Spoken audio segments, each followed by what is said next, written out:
கர்த்தருடைய பரிசுத்த நாமத்துக்கு மகிமை உண்டாவதாக.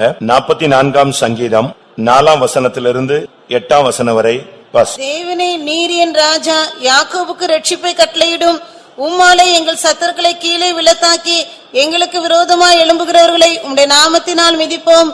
என் வில்லை நான் நம்பேன், என் பட்டயம் என்னை ரட்சிப்பது இல்லை. நீரே எங்கள் சத்துருக்களில் நின்று எங்களை ரட்சித்து எங்களை பகைக்கிறவர்களை வெட்கப்படுத்துகிறீர். தேவனுக்குள் நித்தம் மேன்மை பாராட்டுவோம், உமது நாமத்தை என்னென்றைக்கும் துதிப்போம். கர்த்தருடைய பரிசுத்த நாமத்துக்கு மகிமை உண்டாவதாக. தாவீது தன்னுடைய சங்கீதத்திலே இந்த வார்த்தையை அவன் அழகாக சொல்லுகிறார். என் வில்லை நான் நம்பேன், என் பட்டயம் என்னை ரட்சிப்பதில்லை. நீரே எங்களை ரட்சிக்கிறவர். அப்படினால் தேவனுக்குள் நாங்கள் நித்தமும் மேன்மை பாராட்டுவோம். காரணம், உம்மாலே நாங்கள் எங்கள் சத்துருக்களை கீழே விழ தாக்கி எங்களுக்கு விரோதமாய் எழும்புகிறவர்களை உம்முடைய நாமத்தினால் மிதிப்போம். அது நிமித்தம் உமது நாமத்தை என்றென்றைக்கும் துதிப்போம். தாவீதுடைய வாழ்க்கை என்பது ஒரு சாதாரண மனிதனுடைய இன்றைய பிரச்சனைகளை உள்ளடக்கிய ஒரு வாழ்க்கை. அவனுடைய துவக்கம் அற்பமாக இருந்தாலும் அவனுடைய வாழ்க்கையின் ஒவ்வொரு பகுதியிலும் தேவன் அவனை அதிகமாய் நேசித்தார், ஆசீர்வதித்தார். கடைசியில் ஓட்டம் முடிக்கிறதுக்கு முன்பாக கர்த்தர் அவனோடு பேசுகிறார். உனக்கு ஒரு நிலையான வீட்டை நான் கட்டுவேன் என்று அவனுக்கு தெளிவாக வாக்கு பண்ணுகிறார். பழைய ஏற்பாட்டு பரிசுத்தவான்களில் நிலையான வீடை கட்டுவேன் என்கிற வாக்குத்தத்தம் பெற்ற ஒரே மனிதன் அவன்தான். அவனுடைய ஒரு விசுவாசமுள்ள அறிக்கையை நாம் இங்கே 5ஆம் வசனத்திலே பார்த்தோம். மறுபடி 5ஆம் வசனத்தை மட்டும் வாசிப்போம். அதுதான் நம்முடைய தூது. உம்மாலே எங்கள் சத்துருக்களை கீழே விழத்தாக்கி எங்களுக்கு விரோதமாய் எழும்புகிறவர்களை உம்முடைய நாமத்தினால் மிதிப்போம். உம்முடைய நாமத்தினால் நாங்கள் மிதிப்போம் என்று ஒரு கூட்டம் ஜனத்தோடு தான் செய்ய போகிற ஒரு காரியத்தை அவன் அங்கே விவரிக்கிறார். இன்றைக்கு சத்துருக்கள் தேவனுடைய ஜனங்களுக்கு விரோதமாய் ஏராளமாய் பெருகி இருக்கிறார்கள். இன்னொரு விதத்திலே சொல்ல போனால் விரோதமாய் எழும்புகிறவர்களும் அநேகராய் இருக்கிறார்கள். அதனால் தான் ஒரு இடத்துல சொல்லுகிறான், என்னை விரோதிக்கிறவர்கள் அநேகர் என்று சொல்லுகிறான். அவனுடைய வாழ்வை நாம் ஒரு விசை திருப்பி பார்த்தால் அவனுடைய சகோதரர்கள் அவனை எதிர்த்த காலங்கள் உண்டு. அவனுடைய கற்பப்பிறப்பான பிள்ளைகள் அவனை எதிர்த்த காலங்கள் உண்டு. அவனோடு கூட இருந்தவர்கள், தேவனுடைய சமூகத்தில் நின்றவர்கள் அவனை எதிர்க்கிறவர்கள் உண்டு. ராஜ்யபாரத்தில் அவன் அமர்ந்த பின்பும் கூட அவனை கவிழ்க்கும்படியாக திட்டமிட்டவர்கள் பலர் உண்டு. ஆனால் இவர்களை எல்லாம் தன்னுடைய மனதில் வைத்து அவன் சொல்லுகிறான். ஒரு விதத்திலே அவனுக்கு உள்ளுக்குள்ளும் பகைகள் இருந்தது, மற்றொரு விதத்தில் வெளியேயும் அவனுக்கு பெலிஸ்தர்கள், அம்மோன், மோவாப், இப்படி பல வல்லமைகளுடைய போராட்டங்களும் இருந்தது. எல்லாவற்றையும் ஒட்டுமொத்தமாக நிறுத்தி அவன் சொல்லுகிறான், ஆண்டவரே, என்னுடைய சத்துருக்களை உம்முடைய நாமத்தில் நான் கீழே விழ தாக்குவேன், அந்த வல்லமைகளை நான் மிதிப்பேன். இந்த மிதிப்பது, நசுக்குவது என்பது தேவன் நமக்கு கொடுத்த ஒரு வாக்குத்தத்தம் என்பதை நாம் புரிந்து கொள்ள வேண்டியது அவசியம். ஆதி ஆகமத்திலே சொல்லி இருக்கிறது, 3ஆம் அதிகாரத்திலே 15 ஸ்திரீயின் வித்தானவர் உன் தலையை நசுக்குவார். மிதிக்கும் பொழுதுதான் அந்த நசுக்குதல் அங்கே நடைபெறுகிறது. ரோமருக்கு நிருபம் 16ஆம் அதிகாரம் 20ஆம் வசனத்தை பார்க்கும் பொழுது, சமாதானத்தின் தேவன் தாமே உங்களுக்கு விரோதமான சத்துருக்களை உங்கள் கால்களின் கீழே நசுக்கி போடுவார், மிதித்து போடுவார். அப்படினால் மிதிப்பது என்பது தேவன் நமக்கு கொடுத்த ஒரு வாக்குத்தத்தம் என்பதை விளங்கிக் கொள்ள வேண்டியது அவசியம். ஒன்று சத்துரு சாத்தான், மற்றொன்று மனிதர்கள் மூலமாய் போராடுகிற சத்துருவின் வல்லமைகள். ஒரு விசுவாசிக்கு, ஒரு தேவனுடைய பிள்ளைகளுக்கு 2 விதமான போராட்டங்கள் எப்பொழுதுமே இருந்து கொண்டே இருக்கிறது. ஒன்று மறைமுகமாக சாத்தானுடைய தாக்குதல், மற்றொன்று வெளியரங்கமாக மனிதர்களுடைய போராட்டங்கள். இந்த 2மே அவனுக்கு இருந்து கொண்டே இருக்கும். ஏனென்றால் இந்த 2 சக்திகளில் எதையாவது ஒன்றை வைத்து அவனை கீழே விழ தாக்க வேண்டும் என்று சத்துரு முற்படுகிறான். ஆனால் இங்கேயோ சொல்லப்பட்டிருக்கிறது, நாங்கள் உம்மாலே அந்த வல்லமைகளை கீழே விழ தாக்குவோம், எங்களுக்கு விரோதமாய் எழும்புகிறவர்களை உம்முடைய நாமத்தினாலே மிதிப்போம். இந்த வசனம் இந்த காலை வேளையில் ஆண்டவருடைய சமூகத்தை மாத்திரம் நம்பி நாடி வாழ்க்கையிலே பலவிதமான விரோதங்களோடும் எதிர்ப்புகளோடும் பயணப்பட்டுக் கொண்டிருக்கிற உங்களுக்கு தேவன் சொல்லுகிற ஒரு தெய்வீக வாக்குத்தத்தம். இன்றைக்கு எத்தனை பேர் இந்த வல்லமைகளை மிதிப்போம் என்கிற நிச்சயத்துக்கு நீங்கள் வரப்போகிறீர்கள்?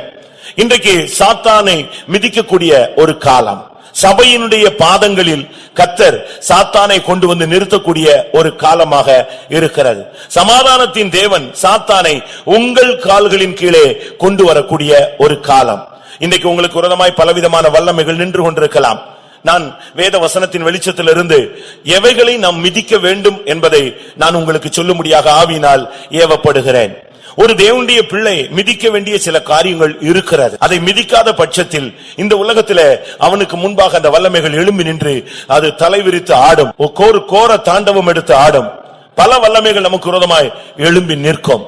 இன்றைக்கு எத்தனை வல்லமைகளை நீங்கள் மிதிக்க போகிறீர்கள்? ஒருவேளை நீங்கள் அபிஷேகம் பெற்றிருக்கலாம். கடந்த நாட்களில் இப்படிப்பட்ட சக்திகளை உங்கள் மூலமாய் கர்த்தர் மிதித்திருப்பார், அது நல்லது. ஆனால் இந்த மிதித்தல் என்பது ஒரு நாள் 2 நாள் உள்ள ஒரு வாக்குத்தத்தம் அல்ல. எப்பொழுதுமே சத்துரு என்று சொன்னால் நாம் அவனை கால்களின் கீழே தான் கொண்டு வர வேண்டும். செருப்பு என்று எடுத்துக்கொள்ளுங்கள், அது எங்கதான் இருக்க வேண்டும்?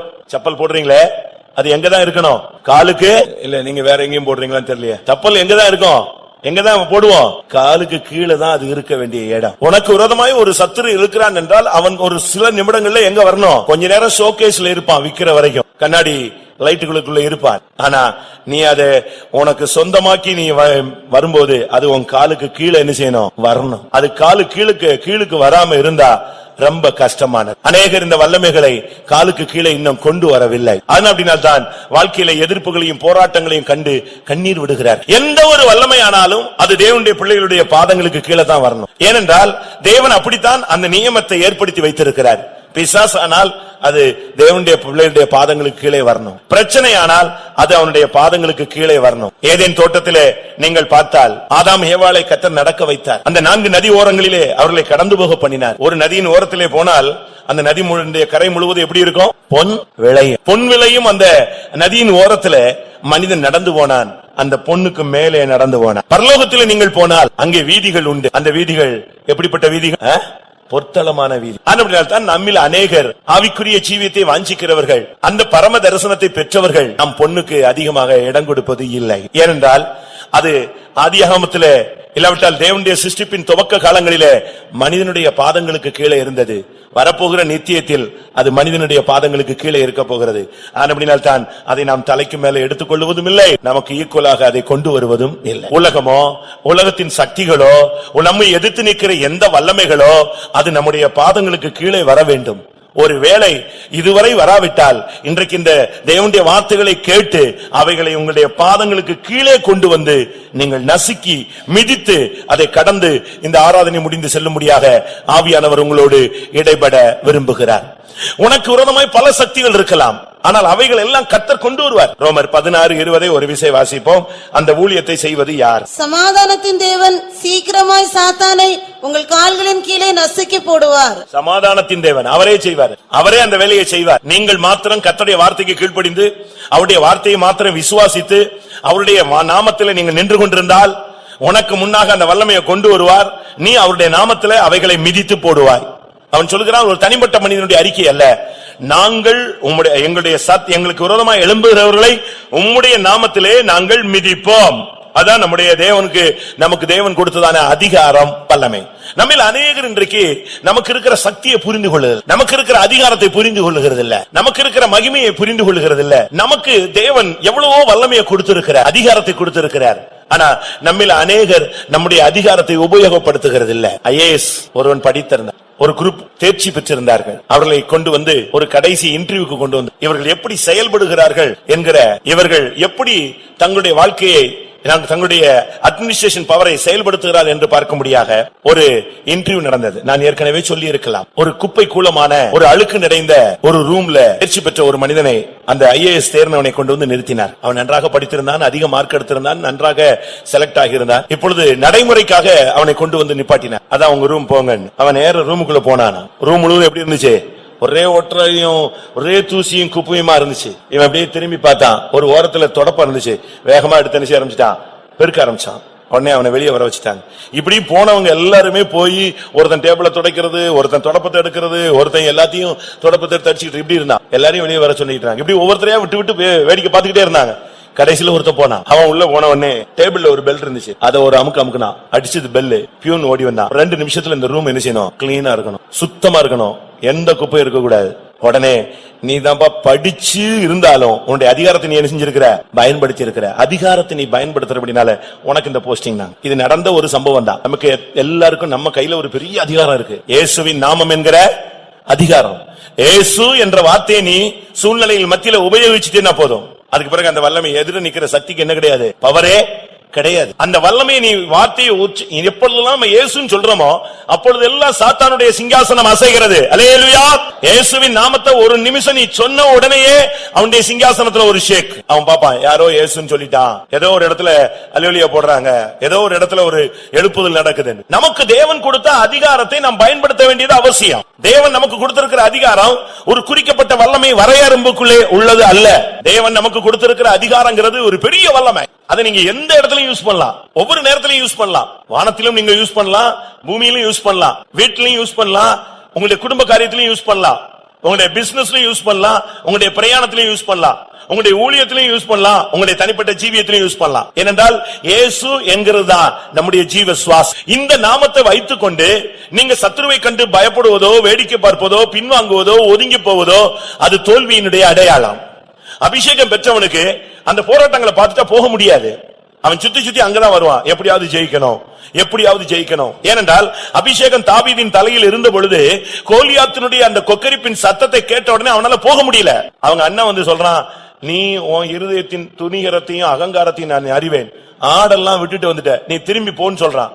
இவன் திரும்பி இன்னொருத்தனை போய் கேட்டான், இவனை கொன்னா என்ன கிடைக்கும்? அங்கிருந்து இன்னொரு இடத்துக்கு வர்றான், அங்க போய் கேட்கிறான், இவனை கொன்னா என்ன கிடைக்கும்? ஏன்னா இவனுக்குள்ள ஒரு அபிஷேகம் இருக்கு. தேவனுடைய நாமத்தை அவன் தூஷிக்கிறத, தேவனுடைய ஜனங்களை நிந்திக்கிறத, தேவனுடைய சேனைக்கு விரோதமா அவன் நிக்கிறத பார்த்துட்டு இவனால ஒதுங்கி வீட்டுல போய் தூங்க முடியாது, இல்ல ஆடு மேய்க்க முடியாது, இல்ல அதெல்லாம் கேட்டுட்டு போய் சுரமண்டலம் வாசிக்க முடியாது, அவனுக்கு நிம்மதியா இருக்க முடியாது. ஏனென்றால் சத்துரு நிற்கும் பொழுது இவனால் தூங்க முடியுமா? ஆனா இஸ்ரவேல் ஜனங்கள் சர்வாயுத வர்க்கத்தை தரித்துக் கொண்டு சவுலும் அவனை சேர்ந்த சேனைகளும் இந்த வல்லமையை கண்டு பயந்து ஒதுங்கி நின்றார்கள், ஓடி போனார்கள். ஆனா சரியான அபிஷேகம் பெற்ற இந்த மனுஷனுக்கு, இவனுக்கு அதை கேட்ட உடனே, சின்ன பையன்தான், எப்படி இப்படி ஒரு சான்ஸ் விட்டுட்டாங்களே, இவனுக்கு போய் பயப்படுறாங்களே, ஏன் இப்படி? அந்த அபிஷேகம் அவனை கொண்டு போய் நிப்பாட்டி அவனை வச்சே ஆவியானவர் அவனை கொல்ல வைத்து, விழ வைத்து, அவனை கொல்ல வைத்து, அவனை மிதிக்க வைத்தார். அவன் ஓடி போய் அவனை மிதித்து அந்த வல்லமையை, அவனுடைய தலையை அவனிடத்திலிருந்து எடுத்தான். அதுதான் அபிஷேகத்தினுடைய வேலை. நமக்குள்ள இருக்கிற அபிஷேகத்தை நாம் செயல்பட வைக்க வேண்டியது நம்முடைய அவசியம். அவன் சொல்லுகிறான், உன்னை கர்த்தர் எங்கள் கையில் இன்றைக்கு ஒப்பு கொடுப்பார் என்று சொன்னான். பிரியமானவர்களே, நம்மில் எத்தனை பேர் இந்த வல்லமையை கண்டு பயந்து கொண்டிருக்கிறோம்? எத்தனை பேர் நம்முடைய தேவனுக்கு முன்பாக இந்த வல்லமைகளை நாம் வெட்டி போடாமல் ஓடிக்கொண்டிருக்கிறோம்? 1 சாமுவேல் 17ஆம் அதிகாரம் 51ஆம் வசனம். ஆகையால் தாவீது பெலிஸ்தன் அண்டையில் ஓடி அவன் மேல் நின்று அவன் பட்டயத்தை எடுத்து அதை அதன் உரையிலிருந்து உருவி அவனை கொன்று அதனாலே அவன் தலையை வெட்டி போட்டான். அப்பொழுது தங்கள் வீரன் செத்து போனான் என்று பெலிஸ்தர் கண்டு ஓடி போனார்கள். அவன் ஆகையால் தாவீது பெலிஸ்தன் அண்டையில் ஓடி அவன் மேல் ஏறி நின்று, அப்படின்னு என்ன அர்த்தம்? அவனை மிதித்து கொண்டு அவனை வெட்டி கொண்டு. இந்த அபிஷேகம் பெற்றவங்க அவங்களால சும்மா போக முடியாது. ஒரு பிரச்சனைன்னு பார்த்த உடனே சரி சரி எவனா என்னதான் பண்ணிட்டு போட்டோம் அப்படின்னு ஒதுங்குறது இல்ல. அபிஷேகம் அவனோடு போராடும். நீ நில்லு, நீ அந்த வல்லமையை செய், நான் ஒண்ணு கூட இருந்து ஜெயிக்க போகிறேன். எங்கேயோ இருந்த மனுஷன் அந்த யுத்த காலத்துக்கு வந்த பொழுது இந்த அபிஷேகம் அவனோடு போராடி அங்கிருந்து அரண்மனைக்கு போகிறான், சர்வாயுத வர்க்கத்தை எடுத்து போடுறான், அதை எடுத்து கீழே போடுறான், நேர ஆத்துக்கு போறான், அடப்பையில கற்களை எடுத்துக்கொள்றான், அங்கிருந்து நேர யுத்த காலத்துக்கு வர்றான், நேர அவனுக்கு முன்னால போறான். அவனுக்குள்ள இருக்கிற ஆவியானவர் வெற்றி கொடி ஏற்று ஆயத்தமாகி விட்டார். உனக்குள்ள இருக்கிற உங்களுக்குள்ள இருக்கிற அபிஷேகத்தை நீங்கள் விலை மதிக்க முடியாத அந்த சக்தியை நீங்கள் விளங்கிக் கொள்ள வேண்டும். அதனால கிறிஸ்தவன் தோற்று போகும் பொழுது தேவன் மிகவும் வேதனைப்படுகிறார். நான் கொடுத்த அதிகாரத்தை பயன்படுத்தலையே, அபிஷேகத்தை பயன்படுத்தலையே, கிருபையை பயன்படுத்தலையே, முழங்கால பயன்படுத்தலையே, அந்நிய பாஷையை பயன்படுத்தலையே, நான் கொடுத்த வாக்குத்தத்தங்களை யூஸ் பண்ணலையே, என்னுடைய அபிஷேகம் அவனுக்குள்ள வேலை செய்யாம அப்படியே அடக்கி விட்டுட்டானே, அந்த இடத்துல தேவனுடைய நாமத்தை தூஷிக்க முடியாது நடந்து கொண்டானே, கர்த்தர் வேதனைப்படுகிறார். உங்களுக்குள்ள இருக்கிற அபிஷேகம், கிருபை, விசுவாசத்தை நீங்கள் உபயோகப்படுத்துங்க. லூக்கா எழுதின சுவிசேஷத்துல 70 பேரை கர்த்தர் சீஷர்களாக புதிதாக தெரிந்து கொண்டு அந்த 70 பேரை தான் போகும் இடங்களிலே 2 பேராக அனுப்பிவிட்டார். அவர்கள் திரும்பி வந்து சொன்னார்கள், ஆண்டவரே, உம்முடைய நாமத்திலே ஆவிகள் எங்களுக்கு கீழ்ப்படுகிறது, பிசாசுகள் எங்களுக்கு கீழ்ப்படுகிறது. அபிஷேகமே கிடையாது, விசுவாசம். அப்பொழுது அபிஷேகம் ஊற்றப்படாத ஒரு காலம், இயேசு மரிக்காத ஒரு காலம், இயேசு ஜீவனோடு இருக்கிற காலம். அபிஷேகம் இல்ல, ஆனா விசுவாசம் இருந்தது. விசுவாசத்தினால அந்த அதிகாரத்தை பயன்படுத்தி ஆவிகளை கீழ்ப்படுத்தினார்கள். இன்றைக்கு எத்தனை பேர் உங்களுக்கு விரோதமாய் எழும்பி நிற்கிற ராட்சச பிறவிகளை நீங்கள் மிதிக்க போகிறீர்கள்? எத்தனை பேர் உங்களுக்கு முன்பாக இருக்கிற அந்த கோலியாத்தின் வல்லமைகளை விழத்தள்ளி அவன் மேல மிதித்து நின்று எத்தனை பேர் அவன் பட்டயத்தை எடுத்து அவனை அழிக்க போகிறீர்கள்? அப்படி விரும்புகிறவர்கள் எனக்கு தேவன் கொடுத்த அதிகாரத்தை உபயோகப்படுத்த போகிறேன் என்று சொல்லுவது கரங்களை உயர்த்தி அல்லேலூயா சொல்லுங்கள். நீங்க உங்களுக்கு தேவன் கொடுத்த அதிகாரத்தை நீங்க அலட்சியப்படுத்திடாதீங்க. ஆண்டவருடைய நாமம் வல்லமை உள்ள ஒரு சக்தி, அது ஒரு பட்டயம் போல. அதை வச்சுட்டு நீ ஏமாந்துட கூடாது. அதுக்கு முன்னால ஒருவனுமே நிக்க முடியாது. இயேசு இயேசுங்கிற வார்த்தை உனக்குள்ள வந்து கொண்டே இருக்க சத்துரு விழுந்து கொண்டே இருப்பான். நீங்க எல்லாரும் கேள்விப்பட்டிருப்பீங்க, இம்மானுவேல் ஆமோஸ்னு ஒரு ஆளுடைய சாட்சி. ஒரு ஃபாரினர், அவன் ஒரு பெண்ணை நேசித்து, அந்த பெண்ணு ஒரு பெரிய சூனியக்காரி. அவ கூட இவன் வாழ்க்கையை தொடங்கின போதுதான் நைட்ல எந்திரிச்சு பாக்குறான், அவளை பார்த்தா அவ பக்கத்து ரூம்ல உட்கார்ந்து மந்திரம் செஞ்சு பயங்கர சூனியம்.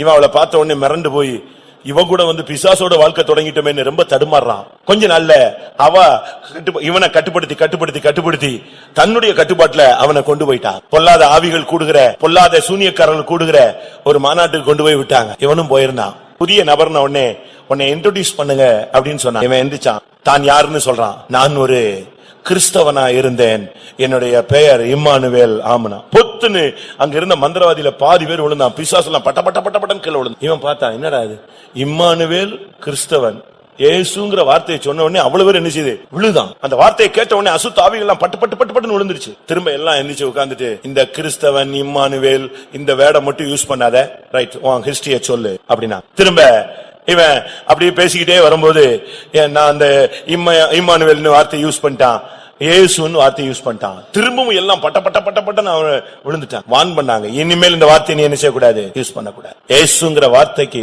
அப்பதான் அவன் பிற்காலத்தில் ரட்சிக்கப்பட்டு நீ ஊழியக்காரனா இருக்கிறான். அவன் சொல்றான், அந்த வேர்டுக்கு உள்ள வல்லமைய பிசாசின் ராஜ்யத்துல நான் பார்த்தேன். உங்களுக்கு தெரியாது, நீங்க ஒரு நாளைக்கு 100 ட்ரிப் கூட இயேசுவேங்க, விளையாட்டு கூட இயேசுவின் நாமத்துல போ சாத்தானேன்னு சொல்லுவீங்க. ஆனா தேவனுடைய நாமத்தை வீணில வழங்கக்கூடாது. கர்த்தருடைய வார்த்தையை நீ யூஸ் பண்ணும்போது அதிகாரத்தோடு யூஸ் பண்ணி பாருங்க.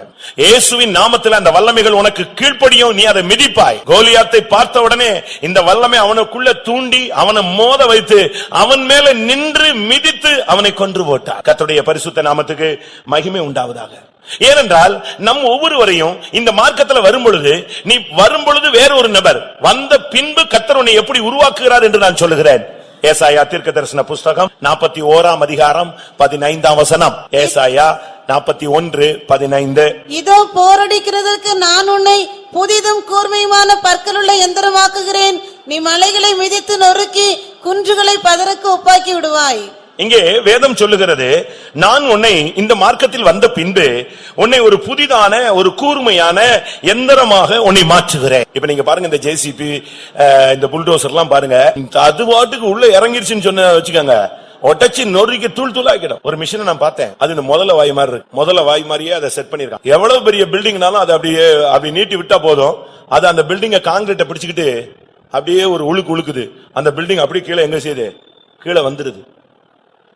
அதுக்கு முன்னால ஒரு சக்தி நிக்க முடியாத அளவு அந்த மனிதர்கள் அந்த சக்தி, அந்த பவரை, ஹைட்ராலிக் பவரை யூஸ் பண்றான். அதுபோல கர்த்தர் சொல்றாரு, நான் உன்னை ஒரு புதிதும் கூர்மையுமான எந்திரமாய் மாற்றுவேன். வரும்போது நீங்க கோழைகளாக இருக்கலாம், பயந்தவங்களிகளா இருக்கலாம், பிசாசு பிடிச்சு இதுல வந்திருக்கலாம், செய்வனையில பாதிக்கப்பட்டு வந்திருக்கலாம், வியாதியஸ்தராய் வந்திருக்கலாம், தருத்தராய் வந்திருக்கலாம், ஒரு நிர்பந்தமான சூழ்நிலையில வந்திருக்கலாம், பல பாவ போராட்டங்கள்ல தோல்வி அடிமைகள்ல நீங்க இந்த மார்க்கத்துல கால் எடுத்து வைத்திருக்கலாம்.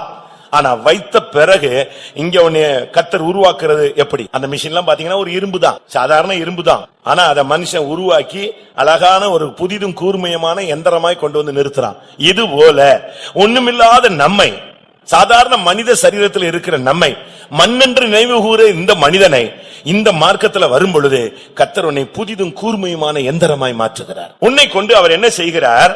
வேதம் சொல்லுகிறது, நீ மலைகளை மிதித்து நொறுக்கி குன்றுகளை பதருக்கு ஒப்பாய் மாற்றுவாய். மலைகளை மிதிக்கிற ஒரு அபிஷேகம். மலைகள் என்று சொன்னால் நமக்கு முன்பாக இருக்கிற பிரச்சனைகள் ஒரு பெரிய பர்வதம். இன்னைக்கு நமக்கு முன்னால பயங்கரமான பிரச்சனைகள் இருக்கு. பிள்ளைகளுடைய பிரச்சனை தலைக்கு மேல இருக்கு, பிசினஸ் பிரச்சனை அதை விட அதிகமா இருக்கு, சரீரத்துல வேதனைகள் இன்னும் அதிகமா இருக்கு, குடும்ப பிரச்சனை. இப்ப எல்லாரையும் கேட்டீங்கன்னா ஒவ்வொரு மலைகளை போல சொல்லுவீங்க, ஒவ்வொரு பிரச்சனைகளையும். ஆனா வேதம் சொல்லுகிறது, எந்த மலையாக இருந்தாலும் உனக்குள்ள இருக்கிற அபிஷேகத்தை வச்சு அதை மிதித்து நொறுக்கி பதருக்கு ஒப்பாக்கக்கூடிய ஒரு சக்தி உனக்குள் மறைந்திருக்கிறது. இதைத்தான் அதே அதிகாரம் ஏசாயா 41:25 பாருங்கள். நான் வடக்கே இருந்து ஒருவனை எழும்ப பண்ணுவேன், அவன் வருவான், சூரியோதய திசையிலிருந்து என் நாமத்தை தொழுது கொள்ளுவான். அவன் வந்து அதிபதிகளை சேற்றை போலவும் குயவன் களிமண்ணை மிதிப்பது போலவும் மிதிப்பான். வட திசையிலிருந்து நீ புறப்பட்டு வந்தினா, ஒரு சீயோனின் அபிஷேகம் உனக்குள்ள இருந்து வந்ததுன்னா, உனக்குள்ள இருந்து சீயோனின் சக்தி புறப்பட ஆரம்பித்தால் உனக்குள்ள இருக்கிற எல்லாம், உனக்கு முன்னால இருக்கிற மலைகள் எல்லாம் சேறு போல, சகதி போல, ஒன்றுமில்லாத களிமண் போல மிதிபட்டு போயிடும். செருபாபேலுக்கு கர்த்தர் ஒரு வாக்குத்தத்தத்தை கொடுக்கிறார். சகரியா 4:7 அவனுக்கு முன்னால ஒரு பெரிய பர்வதம் நிக்குது. அது அவனுடைய தேசத்தையே மூடுறது மாதிரி பிரச்சனைகள். சகரியா 4:7 பெரிய பர்வதமே நீ எம்மாத்திரம், செருபாபேலுக்கு முன்பாக நீ சமபூமி ஆவாய். இதுதான் தேவன் நமக்கு கொடுக்கிற அதிகாரமும் வல்லமையும். ஒரு தேவனுடைய பிள்ளைக்கு முன்பாக பெரிய பர்வதங்கள் வரும். பிரச்சனையே இல்லாத மாதிரி இருக்கும், திடீர்னு ஒரு பிரச்சனை வரும். வியாதியே இல்லாத மாதிரி இருக்கும், ஒரு தீராத வியாதி போல இருக்கும். குழப்பங்கள் இல்லாத போல இருக்கும், பெரிய குழப்பமா வந்து நின்றோம். தென்றல் அடித்தது போல இருக்கும், பெரிய ஈரோ குளிதன் வந்து நின்றோம். இப்படி எல்லாம் பிரச்சனைகள் மனித வாழ்வியலை சந்திக்க கூடியது. சின்ன பிள்ளைகளுக்கும் பிரச்சனைகள் இருக்கு, வாலிபர்களுக்கு கணக்கில் அடங்காத பிரச்சனைகள், குடும்பத்தில் இருக்கிறவங்களுக்கு வெளியவே சொல்ல முடியாது. ஒவ்வொருத்தரையும் நீங்க கேட்டு பாருங்க. ஒரு சகோதரன் நான் ஒரு வீட்டுக்கு அழைத்து கொண்டு போனேன். அவர் சண்டே ஸ்கூல் ஹெட் மாஸ்டர். அவருக்கு பிசினஸ்ல பயங்கர போராட்டம். பிள்ளைகளை படிக்க வைக்கிறதுக்கு பணத்தை கடன் வாங்கவா வாங்க வேண்டாமா, இல்ல வீடை என்ன பண்றது, இப்படி ஒரு குழப்பம். பெரிய வீடு இருக்கு, வீட்டை அடகு வச்சிடலாமா வித்துடலாமா, 2 பிள்ளைகளை எப்படி படிக்க வைக்கிறது, இப்படி ஒரு குழப்பத்துல இருக்கிற சூழ்நிலையில அவர் என் கூட வந்தார். 2 பேரும் ஒரே வண்டியில போறோம். போகும்போது அவர் சொல்லிட்டே வர்றாரு, எனக்கு அந்த பிரச்சனை இந்த பிரச்சனை அப்படி இருக்கு இப்படி இருக்குன்னு எல்லாம் சொல்லிட்டே வந்தார். நாங்க ஒரு வீட்டுக்கு, ஒரு விசுவாசி வீட்டுக்கு விசிட்டிங் போனோம். அது ஒரு காலனி பகுதி, ஏழைகள், ரொம்ப குடிசை பகுதி மாதிரி. நான் அந்த வீட்டுக்கு போனா சாயங்காலம் ஒரு இருட்டுற நேரத்துல போனோம். வீட்டுல கரண்டே கிடையாது. அந்த வீட்டுக்கு போனீங்கன்னா அந்த வீட்டுல போட்டிருந்த ஓடு அந்த முட்டுலாம் சரியில்லாம அப்படி இறங்கிருச்சு. ஓட்டு வீடு ஃபுல்லா கீழே இறங்கிருச்சு. ஒரு 5 அடிக்கு வந்துருச்சு, 4 அடியில 5 அடியில வந்துருச்சு. நானும் அவரும் இந்த எஸ்கி மக்கள் வீடுகளுக்குள்ள போன மாதிரி 2 பேரும் உள்ள நுழைஞ்சு போனோம். உள்ள குனிஞ்சுக்கிட்டே போய் ஒரு பாய் போட்டாங்க, அதுல உட்காந்துச்சு. அங்க இருந்து நான் நிமிந்து வெளியெல்லாம் வர முடியாது. நானும் திருப்பி குனிஞ்சுட்டு அவரும் குனிஞ்சுதான் வெளியே வரணும். ஒரு ஓரத்துல போய் உட்காந்துட்டோம். உட்காந்துட்டு பேசினோம். 2 வாலிப பிள்ளைங்க, கரண்ட் கிடையாது, பாத்ரூம் கிடையாது, தண்ணி வசதி கிடையாது, அப்படியே ஒழுது. நான் சொன்ன மழை நேரம், போன வாரம் மழை பெஞ்சது, நீங்க எங்க இருந்தீங்க? இந்த 2 பிள்ளைங்க இதுல படுத்துக்கும், இதுல தண்ணி கட்டும், நான் மொண்டு ஊத்திக்கிட்டே இருப்பேன். பகல்ல இந்த பிள்ளைங்க எல்லாம் வேலைக்கு போன பிறகு நான் தூங்கிக்குவேன். நாங்க இவ்வளவு பிரச்சனையிலையும் அவங்க கிறிஸ்துவுக்குள்ள ஸ்ட்ராங்கா இருக்கிறாங்க. இதெல்லாம் கேட்டு வெளியே வந்த உடனே இவரு, பாஸ்டர் நான் இவ்வளவு நேரம் புலம்பிட்டு வந்தது தப்பு, கர்த்தர் என்ன எவ்வளவோ நல்லா வச்சிருக்கிறாரு. ஒருத்தர் ஒவ்வொரு வீட்டுக்கு நீங்க போய் பாருங்க, ஒவ்வொருத்தர் படுகிற வேதனையை பாருங்க. அப்பதான் தெரியும் ஓம் பர்வதத்தை விட அவன் பர்வதம் என்னது ரொம்ப பெருசு. மலைகளை மிதிப்பாய். ஆனா இங்க சொல்லியிருக்கு, செருபாபேலே உனக்கு முன்னால ஒரு பெரிய பர்வதம் இருக்கு, என்ன பிரச்சனைனாலும் சரி. ஆனா வேதம் சொல்லுகிறது, செருபாபேலுக்கு முன்பாக நீ சமபூமி ஆவாய். அதுதான் நமக்கு தேவன் கொடுத்த வாக்குத்தத்தம். மலை போல வரும், பனி போல உருகும். மெழுகு அப்படியே அக்கினிக்கு முன்பாக உருவுவது போல அபிஷேகத்துல நிரம்ப நிரம்ப, அதிகாரத்தை உபயோகப்படுத்த முழங்காலை நீ முடக்க இந்த வல்லமை அப்படியே இறங்கிக் கொண்டே வரும். இதுக்குதான் கர்த்தர் இந்த அபிஷேகத்தின் மூலமாக நம்மை புதிதும் கூர்மையுமான ஒரு பற்களுள்ள ஒரு எந்திரமாய் கர்த்தர் நம்மை மாற்றுகிறார். உங்களுக்கு முன்னால இருக்கிற சத்துருக்களை பார்த்து நீங்க பயப்படவே கூடாது. கோலியாத்தை பார்த்த உடனே அவனுக்கு முன்னால ஒருத்தன் பரிசையை தூக்கிட்டு வருவான். இவனை பார்த்த உடனே இவங்க எல்லாருமே கிளம்பிடுவாங்க, ஓட ஆரம்பிச்சிருவான். என்ன நடக்குது, யார் போய் முன்னால போய் நிக்கிறது? இதேதான் நடந்தது. இஸ்ரவேல் ஜனங்கள் கானானை வேவு பார்க்கும் பொழுது 12 பேர் போனாங்க. 10 பேர் வந்து சொன்னாங்க, ஐயோ அங்க இருக்கிறவங்க எல்லாம் ராட்சச பிறவிங்க, நம்ம போய் நின்னா அவங்க முன்னால எப்படி இருப்போம், வெட்டுக்கிளி மாதிரி இருப்போம், மிதிச்சிருவான், ஒண்ணு இல்லாம மிதிச்சிருவான். உடனே ஜனங்கள்லாம் ஓன்னு உட்கார்ந்து அழுதாங்க. ஆனா அதே இதுல தெய்வீக பார்வையோடு 2 பேர் போயிருந்தான், யோசுவாவும் காலேபும். அவங்க சொன்னாங்க, ராட்சச பிறவி என்ன ராட்சச பிறவி, கர்த்தர் நம்மோடு இருக்கிறார், பயங்கர பராக்கிரமசாலியா அவர் நம்மோடு இருக்கிறார், நம்ம அந்த தேசத்தை ஜெயிச்சிருவோம். இது விசுவாசியின் அறிக்கையா, இல்ல நம்ம எல்லாம் வெட்டுக்கிளி போல இருக்கோம், ஒன்னும் தேர மாட்டோம், இப்படி சொல்றது விசுவாசத்தின் அறிக்கையா? இன்னைக்கு சபையில அந்த 2 கூட்டம் இருக்கு. இன்னும் சொல்ல போனா மெஜாரிட்டி கூட்டம் இப்படித்தான் இருக்கு. பிரச்சனைகளை பார்த்த உடனே கண்ணீர் விடுறது, குழம்புறது, அதீரியப்படுறது, அவிசுவாசப்படுறது, வாழ்வா சாவா, இன்னைக்கு செத்துறலாம் நினைச்சேன், நாளைக்கு செத்துறலாம் நினைச்சேன். இப்படி நீ பைபிளை வச்சுக்கிட்டு நம்ம பேசவே கூடாது. நம்முடைய வாழ்க்கையில உள்ள பிரச்சனைகள் எதுவாக இருந்தாலும் அதை நொறுக்கி தகர்த்து போட, அந்த வல்லமைகளை கொண்டு நமக்கு முன்னாக போட தேவன் வல்லமையுள்ளவராக இருக்கிறார். பூனையை பாருங்க, ஒரு தாய் பூனை என்ன செய்யுது, குட்டி போட்ட அந்த தாய் பூனை ஒரு எலிய போய் விரட்டி பிடிச்சிரும், கொல்லாது. அரைகுறை குற்றுயிரோடு கொண்டு வந்து யார் முன்னால போடும், குட்டிக்கு முன்னால போடும். இந்த எலி உயிருக்கு போராடி தடபுடன்னு எழும்பி ஓடுறதுக்கு ட்ரை பண்ணும். இந்த குட்டி எலிகள்லாம் இந்த குட்டி பூனைகள்லாம் சேர்ந்து அதை பிடிச்சு பிச்சு எடுத்து அது ட்ரைனிங். அதுபோல தலைய நசுக்கின சத்ருவை, பாம்ப, உடம்பு துடிக்கிற பாம்ப ஓ முன்னால கொத்தருக்கு ஏற்கனவே தலைய நசுக்கி கொண்டு வந்து போடுறாரு. நீ என்ன செய்யணும், பாம்பு இருக்கு, வால் இருக்கு, அசைது, இந்த அடி அடிக்குதுன்னு நீ போக கூடாது. நீ நல்லா பாரு, அதனுடைய தலை ஏற்கனவே நசுக்கப்பட்டது. அதுதான் சத்தியம். மோட்ச பிரயாணத்துல நீங்க போனீங்கன்னா, அந்த புத்தகத்தை படிச்சீங்கன்னா, போய்கிட்டே இருப்பான். ஒரு குறுகிய பாதை வந்துடும், 2 சிங்கம் நிக்கும், போன்னு சொல்லுவாங்க. அவன் சொல்லுவான், இங்கேயும் நிக்குது, நான் எப்படி உள்ள போறது? நான் போக மாட்டேன், நான் போகவே மாட்டேன். கடைசியில பாத்தீங்கன்னா என்ன நடந்துச்சு? அப்போ ஒரு சத்தம் கேட்கும், நல்லா பாரு, அந்த சிங்கம் கட்டப்பட்டிருக்கிற. அவன் நல்லா பாப்பான், ஸ்ட்ராங்கா கட்டியிருக்கோம், அந்த ரெண்டுக்கு நடுவுல போயிட்டே இருக்கும். இதுதான் நம்முடைய மார்க்கம். அழுகையின் பள்ளத்தாக்கை உருவ கடந்து அதை நீரூற்றாக்கி கொள்ளக்கூடிய மார்க்கம் தான் நம்முடைய மார்க்கம். நம்முடைய வாழ்க்கையில சத்துருவை மிதிக்கக்கூடிய ஒரு அபிஷேகம் இருக்கு, வாழ்க்கை இருக்கு. நான் அதைத்தான் உங்களுக்கு ஆவியானவர் இந்த காலை வேளையில நம்மோடு பேச விரும்புகிறார். தானியேலின் புஸ்தகத்துல பார்த்தால் அந்த ராஜா ஒரு பெரிய சிலையை பார்த்தான், பயங்கரமான சிலை, பிரம்மாண்டமான ஒரு சிலை. அந்த சிலையை பார்த்து அவன் அப்படியே பிரமிச்சிட்டான். இப்படி ஒரு சிலை, தலை பொன்னால் செய்யப்பட்டது, அப்படி வெள்ளி, வெங்கலம், இரும்பு, களிமண், ஒவ்வொரு ஸ்டெப்பா இறங்கிட்டு தரம் தாழ்ந்து வந்து கொண்டே இருக்கிற இது இப்படி ஒரு பெரிய சிலை நிக்குதேன். அருமையானவர்களே, உங்களுக்கு விரோதமாய் கூட பல விக்கிரகங்கள் இருக்கலாம். நீங்கள் ஒரு காலத்தில் விக்கிரகத்தின் பிடியில இருந்து வந்தவர்களா இருக்கலாம், விக்கிரக போராட்டங்களிலே சிக்கி தவித்தவர்களா இருக்கலாம். அதை விட்டு இன்றைக்கு ஜீவனுள்ள தேவனுடைய பட்சத்தில் நீங்கள் வந்திருக்கலாம். அது நிமித்தமாக உங்களுக்கு விக்கிரகங்களுடைய பலவிதமான போராட்ட சக்திகள் மறைமுகமாக வெளியரங்கமாக இருக்கலாம். இடைநாட்களிலே விக்கிரகங்களுக்கு விரோதமாய் நீங்கள் பல ஜபத்திலே நீங்கள் கலந்து கொண்டபடினால் உங்களுக்கு பல விக்கிரகத்தின் போராட்டங்களும் கூட இருக்கலாம். இந்த சிலையை அவன் பார்த்துக்கிட்டே இருக்கிறான். ஒரு கல், கையால் பெயர்க்கப்படாத ஒரு கல் வானத்திலிருந்து அது உருண்டு வந்து நேர அந்த சிலையின் பாதத்துல மோதிச்சு.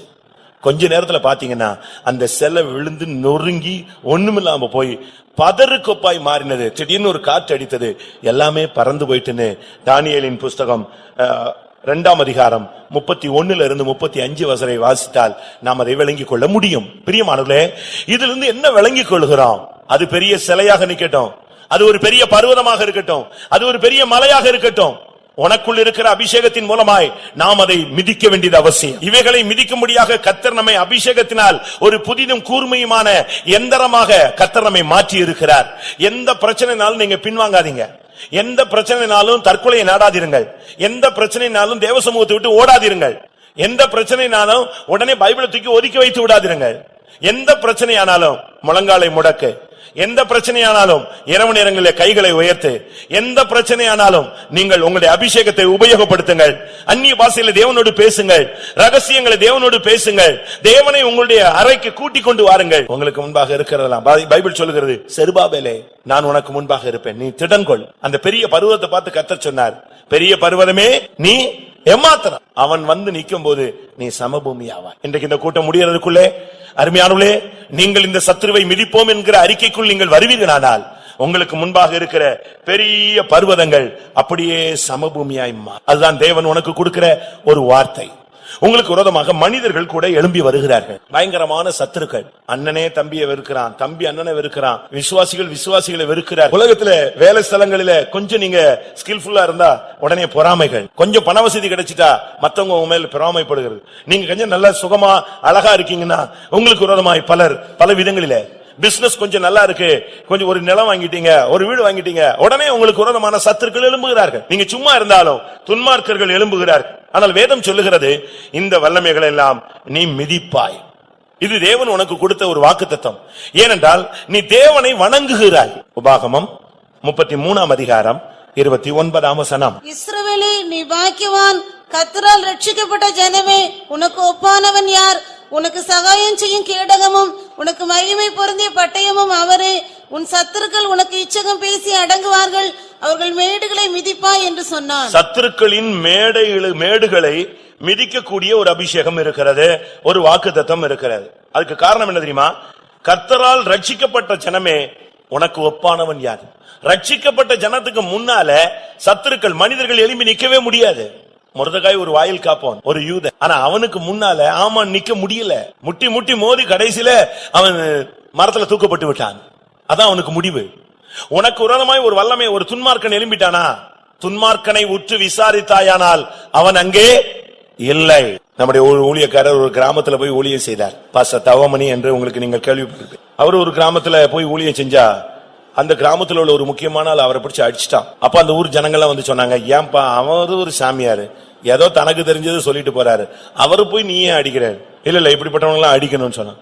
இவரு அடி வாங்கிட்டு பேசாம போயிட்டார். அடுத்த வாரம் அதே இடத்துக்கு இவர் போனா அவன் இல்ல, அவன் வீடு இல்ல, அவன் குடும்பம் இல்ல, ஒண்ணுமே இல்ல. என்னன்னு விசாரிச்சா, உங்களை அடிச்சுட்டு போனாங்க இல்லையா, அடுத்த நாள் ஏதோ ஒரு பிரச்சனையில சிக்கிட்டான், எல்லா போலீஸ் எல்லாம் வந்து மற்றவங்க எல்லாம் வந்து ரொம்ப அடிச்சுட்டாங்க, அது அவமானம் தாங்க முடியாம ஊரை விட்டு நெஞ்சிட்டான், வீட்டை காலி பண்ணி ஓடியே போயிட்டான். துன்மார்க்கனை உற்று விசாரித்தாயானால் அவன் இருந்த இடத்துல அவன் இல்ல.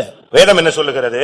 மல்கியா 4ஆம் அதிகாரம் 3ஆம் வசனம். சத்துருக்கள் துன்மார்க்கர்கள் உங்களுக்கு விரோதமாக எழும்புகிற துஷ்டர்களை கண்டு பயப்படாதீங்க. துன்மார்க்கரை மிதிப்பீர்கள், நான் இதை செய்யும் நாளிலே அவர்கள் உங்கள் உள்ளங்கால்களின் கீழ் சாம்பலா இருப்பார்கள் என்று சேனைகளின் கர்த்தர் சொல்லுகிறார். எழுதி வச்சுக்கோங்க. மல்கியா 4:3. துன்மார்க்கரை மிதிப்பீர்கள், நான் இவைகளை உங்களுக்காக செய்யும் பொழுது அவர்கள் உங்கள் உள்ளங்கால்களுக்கு கீழே சாம்பலை போல இருப்பார்கள் என்று சேனைகளின் கர்த்தர் சொல்லுகிறார். அதனால உங்களுக்கு விரோதமாக ஒரு துன்மார்க்கன் எழும்பவே முடியாது. அப்படி ஒரு துன்மார்க்கன் எழும்பிட்டான்னு சொன்னா அவன் உன் காலில் மிதிபட போறான்னு. அதான் தேவன் உனக்கு கொடுக்கிற வார்த்தை. உனக்கு விரோதமா எழும்பிட்டான்னா அவன் விதைச்சிட்டான், உனக்கு விரோதமா பேசிட்டான்னா அவன் விதைச்சிட்டான்னு அர்த்தம். அவன் நிச்சயமா என்ன செய்வான்? தேவனுடைய பிள்ளைகளுக்கு விரோதமாய் விதைத்தவன் தேவனிடத்திலிருந்து எதை பெறுவான்? அறுப்பை பெறுவான். உனக்கு விரோதமா ஒருத்தன் நாக்குல வாயில நாவ போட்டு பேசிட்டான், உனக்கு விரோதமா கையை நீட்டிட்டான்னு சொன்னா அதனுடைய முடிவு அவன் உன் காலுக்கு கீழே வரப்போகிறான். இதுதான் சத்தியம். துன்மார்க்கரை உற்று விசாரித்து பாருங்கள், அவனை உன் கால்களுக்கு கீழே கொண்டு வந்து உள்ளங்கால்களுக்கு கீழே நான் சாம்பலாய் மாற்றுவேன். எந்த துஷ்டனும் உனக்கு விரோதமாய் எழும்ப முடியாது. அப்படி எழும்புறான்னா அவன் உன் காலுக்கு கீழே வரப்போறான்னு சத்தியம். ஏனென்றால் நீ ரட்சிக்கப்பட்ட தேவனுடைய ஜனம். அதனால தான் சொல்லி இருக்கிறது, இஸ்ரவேலே நீ பாக்கியவான், கர்த்தரால் ரட்சிக்கப்பட்ட ஜனமே உனக்கு ஒப்பானவன் யார்? உனக்காக அவர் சகாயம் செய்கிறவர், உனக்கு மகிமை பொருந்திய பட்டயம் அவரே. சீக்கிரமாய் உன் சத்துருக்களின் மேடுகளை நீ மிதிப்பாய். எந்த இடத்துல உன்னை இருக்கக்கூடாதுன்னு சொன்னாங்களோ, எந்த இடத்துல நீ வரக்கூடாதுன்னு சொன்னாங்களோ, எந்த இடத்துல நீ நிக்க கூடாதுன்னு சொன்னாங்களோ, அதே இடத்துல உன்னுடைய சத்துருவை நீ மிதிப்பாய், அதே இடத்துல நீ நிற்பாய். அதுதான் ரட்சிக்கப்பட்ட ஜனங்களுக்கு தேவன் கொடுக்கிற ஒரு வாக்கு தத்தம். இன்றைக்கு நம்ம எத்தனை பேர் நமக்காகத்தான் இயேசு வர்றார், நமக்கு தான் அவர் சகாயம் செய்கிறார். அதே அதிகாரத்துல உபாகமத்துல 33:26 பாத்தீங்கன்னா அவர் யெசூரனுக்காக சகாயமாய் வான மண்டலங்களில் வருகிறார். தேவனுடைய ஜனத்துக்கு சகாயம் செய்வது அவருடைய வேலை. இன்னைக்கு ஒரு சிலர் கேட்கிறாங்க, உங்கள் தேவன் எங்கே? சங்கீதத்தில் ஒரு வசனம் சொல்லி இருக்கிறது, உன் தேவன் எங்கே என்று அவர்கள் நாள்தோறும் கேட்கிறபடினால் என் கண்ணீரே எனக்கு உணவாயிற்று. அவங்க கேட்கிற கேள்வி என் இருதயத்தை உடைக்குது. எனக்கு அந்த வார்த்தையை தாங்கவே முடியல, ஏற்றுக்கொள்ளவே முடியல. உன் தேவன் எங்கே என்று அவர்கள் நாள்தோறும் கேட்கிறார்கள். சங்கீதம் 42:3. உன் தேவன் எங்கே என்று அவர்கள் நாள்தோறும் என்னிடத்தில் சொல்லுகிறபடியால் இரவும் பகலும் என் கண்ணீரே எனக்கு உணவாயிற்று. உன் தேவன் எங்கே என்று அவர்கள் நாள்தோறும் என்னிடத்தில் சொல்லுகிறபடினால் இரவும் பகலும் என் கண்ணீரே எனக்கு உணவாயிற்று. இன்னைக்கு கேட்கிறாங்க, உங்கள் தேவன் எங்க? ஏன் இந்த பிரச்சனையில உங்களுக்கு ஆண்டவர் உதவி செய்யல? ஏன் உங்களுக்கு ஹெல்ப் பண்ணல? ஆண்டவர் இருக்கிறாரா? ஆண்டவர் இருந்தா இப்படி நடக்குமா?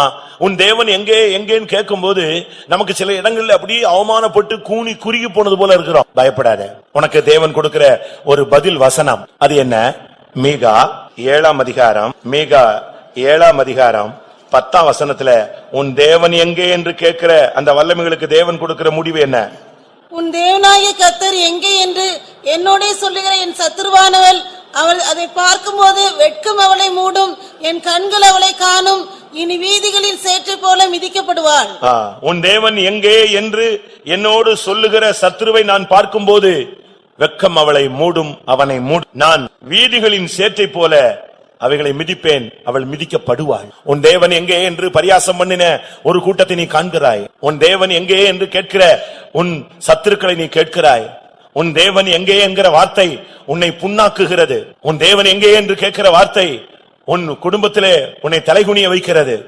இப்படிப்பட்ட பாதையில் போகிற தேவனுடைய ஜனமே, கர்த்தர் உங்களுக்கு சொல்லுகிறார், உன் தேவன் எங்கே என்கிற கேட்கிற வல்லமைகளை எல்லாம் கர்த்தர் உனக்கு கீழே மிதிக்கும் காலம் வந்து கொண்டிருக்கிறது. அப்படின்னா என்ன அர்த்தம்?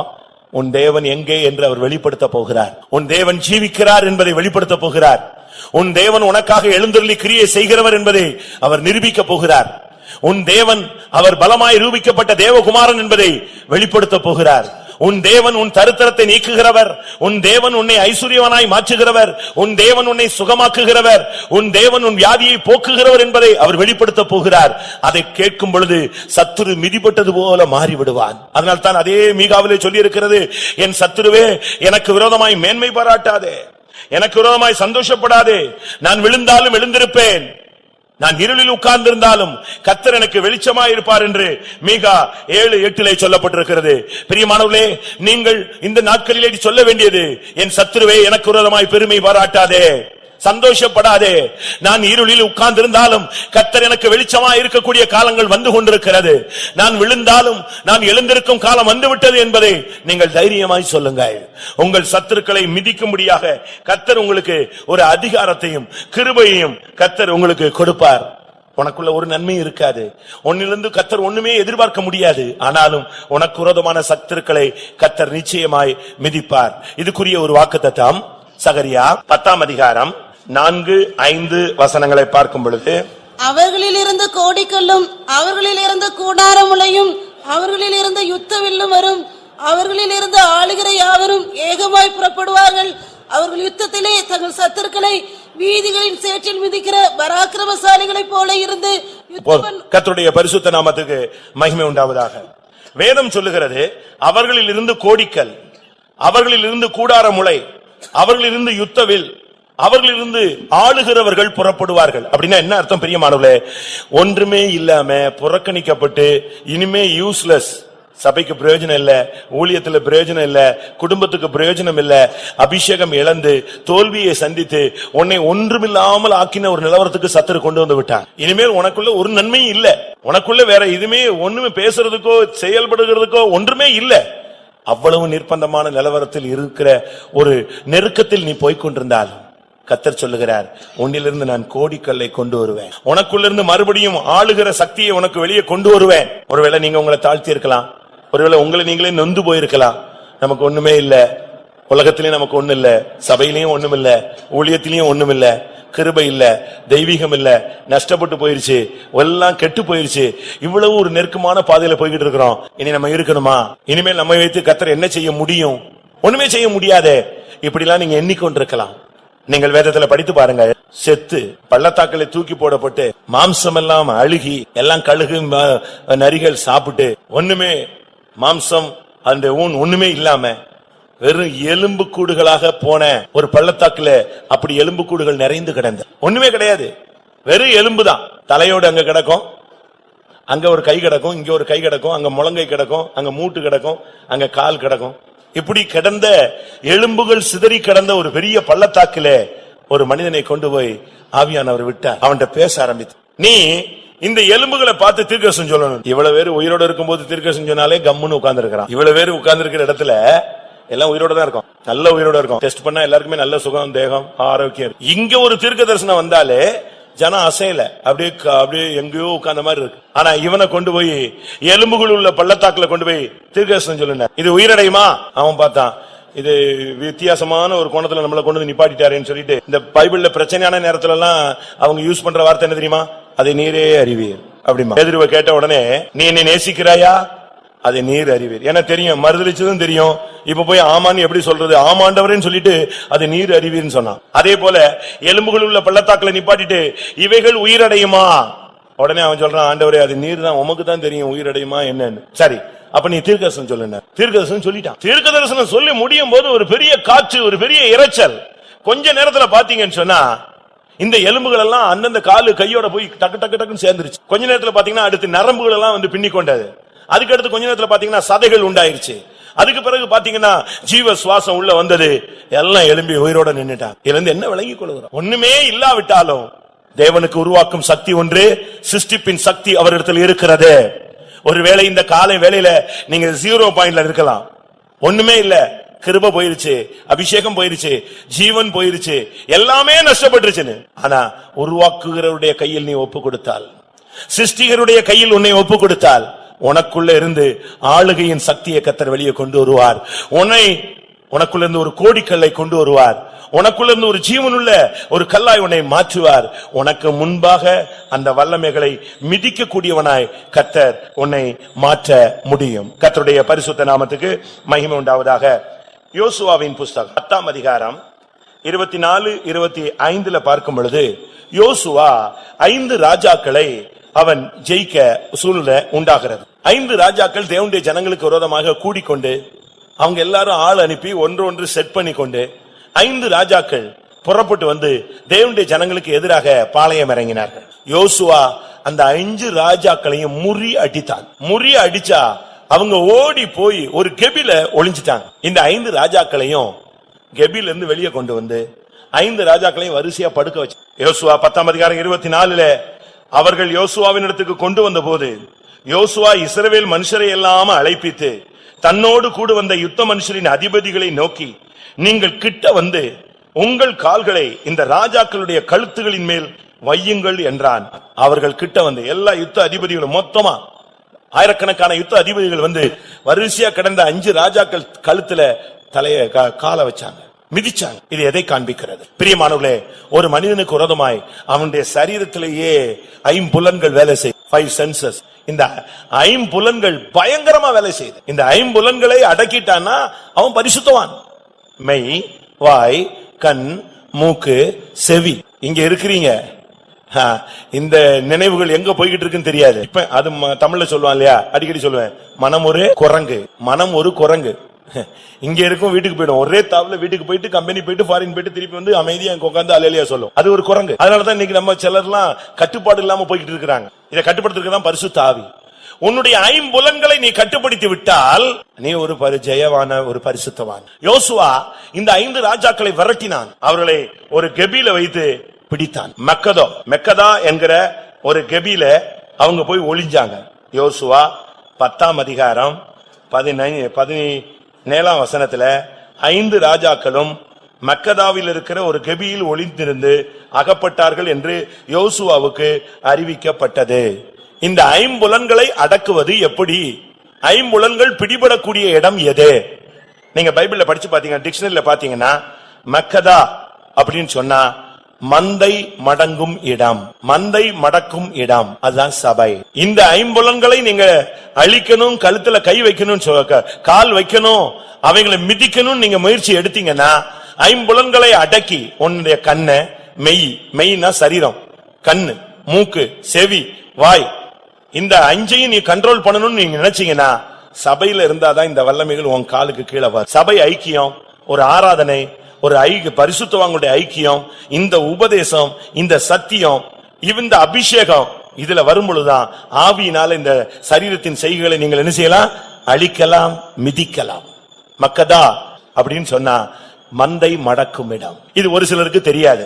உன்னத பாட்டு 1ஆம் அதிகாரத்துல நீங்க பாத்தீங்கன்னு சொன்னா 7ஆம் வசனத்துல அங்க ஒரு ரூபவதி வந்து ஆண்டவரிடத்துல பேசுகிறாள்.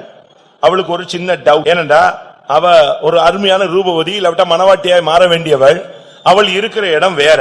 7ஆம் வசனத்துல, என் ஆத்தும நேசரே, உமது மந்தையை நீர் எங்கே மேய்த்து அதை மத்தியானத்திலே எங்கே மடக்குகிறீர்? எனக்கு சொல்லும். உமது தோழரின் மந்தைகள் அருகே அலைந்து திரிகிறவளை போல நான் இருக்க வேண்டியது என்ன? அப்படின்னா இங்க என்ன அர்த்தம்? உம்முடைய மந்தையை நீர் எங்கே மடக்குகிறீர்? 2 மந்தை இங்க இந்த வசனத்துல சொல்லி இருக்கிறார். ஒன்று ஆத்தும நேசருடைய மந்தை, மற்றொன்று தோழருடைய மந்தை. நம்ம எந்த மந்தையில இருக்கோம்னு பார்க்கணும்.